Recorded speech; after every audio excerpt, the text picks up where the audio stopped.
Jumlah utangnya sendiri berapa? 1,5 miliar. Terbongkarnya skenario Urip Saputra keluar peti mati sebelum pemakaman, ada pelayat melihatnya masih bernafas. Adapun mati suri atau mati hidup lagi tidak menjadi bagian dari skenario Urip Saputra. Pria yang tinggal di Kecamatan Ranca Bungur, Kabupaten Bogor ini malah berniat membuat identitas baru setelah dirinya dinyatakan meninggal dunia. Namun sayang, sebelum niatan itu ia lakukan, skenarionya keburu terbongkar. Saat peti jenazahnya dibuka di kediamannya, Urip malah dipergoki masih bernafas oleh keluarga dan pelayat yang ada di rumahnya. Momen itu pun dibagikan oleh netizen ke media sosial hingga akhirnya menjadi viral. Sempat menghilang selama sepekan, Urip Saputra bersama istrinya menyerahkan diri ke polisi. Dalam melancarkan aksinya, Urip Saputra dibantu oleh sang istri inisial Y.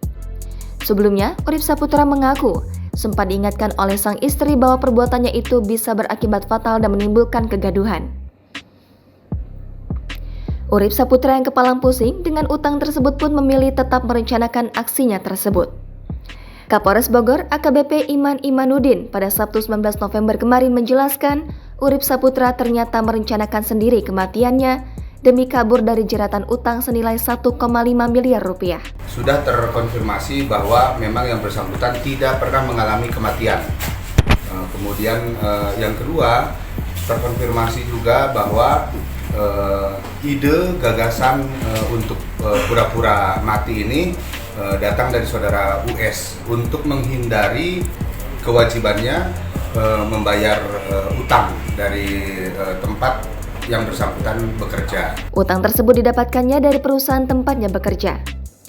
Urip malu dengan jabatannya di tempatnya bekerja dan organisasi hingga melakukan skenario tersebut. Saat dimintai keterangan oleh polisi, Urip Saputra juga mengaku uang yang dipinjamnya itu diperuntukkan keperluan pribadinya dan sebagian dibelikan properti. Menurut AKBP Iman Imanuddin, skenario yang dibuat Urip atas pemikiran sendiri, tidak melihat atau terinspirasi dari kejadian lainnya. Skenario yang murni berasal dari ide Urip ini sudah disusun olehnya sejak awal. Mulai dari memesan ambulans hingga skenario keluar dari peti mati saat dinyatakan hidup kembali. Sampai dengan skenario ketika sudah sepi di rumahnya, yang bersangkutan keluar dari peti. Skenario ini dilakukan semenjak Urip bergerak dari Jakarta menuju kediamannya di wilayah Ranca Bungur. Namun Urip yang saat itu bersama istrinya tidak pulang langsung ke kediamannya. Urip berharap bila skenarionya merekayasa kematian akan membuat dirinya memiliki identitas baru. Tentu saja, hal itu demi menghindari kewajibannya kepada tempat kerjanya. Dalam skenarionya, Urip akan keluar dari peti mati saat suasana sepi dan menghilang. Namun sayang, skenarionya itu gagal lantaran ada pelayat yang melihat dirinya bernafas. Saat peti mati dibuka, warga pun kaget dan langsung membawa Urip Saputra ke klinik lalu ke RSUD Kota Bogor. Urip Saputra juga sempat mendapatkan perawatan di RSUD Kota Bogor sebelum akhirnya pulang dan menyerahkan diri ke polisi. Saat ini, Urip dan istrinya terus dilakukan pemeriksaan oleh pihak kepolisian.